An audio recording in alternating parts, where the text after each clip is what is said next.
सुरक्षेच्या दृष्टिकोनातून रेल्वे सुरक्षा बलाने ऑपरेशन व्हिजिलंट अंतर्गत गोंदिया रेल्वे स्थानकावरून अवैध पिस्तूल व 4 जिवंत काडतुसांसह एकाला अटक केली। ही कारवाई 4 ते 5 फेब्रुवारी रोजीच्या रात्रीच्या दरम्यान करण्यात आली। आकाश सुनील साळवे, वय वर्ष 29, राहणार सार्वजनिक क्वार्टर क्रमांक 407, शिव मंदिर, न्यू राजेंद्रनगर मेडिसिन हॉस्पिटलच्या मागे, पोलीस ठाणे राजेंद्रनगर, जिल्हा रायपूर, छत्तीसगड असे अटक करण्यात आलेल्या आरोपीचे नाव आहे। रेल्वे सुरक्षा बलाचे निरीक्षक व्ही.के. तिवारी यांच्या सूचनेनुसार रेल्वे सुरक्षा बलाचे हवालदार उत्तम रघुवंशी यांना रेल्वे स्थानकाच्या प्लॅटफॉर्म क्रमांक 3, 4 व एका संशयित व्यक्ती आढळून आला होता। त्यामुळे त्याची चौकशी केली असता तो घाबरला आणि समाधानकारक उत्तर देऊ शकला नाही।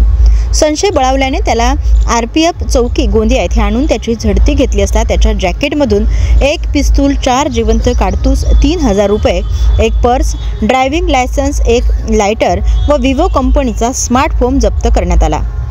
गोंदिया रेल्वे पोलिसांनी आरोपीवर भारतीय हत्यार कायदा कलम 3I-25 अन्वये गुन्हा दाखल केला आहे। तो सराईत गुन्हेगार पिस्तुलासह 4 काडतुसे घेऊन फिरणारा होता।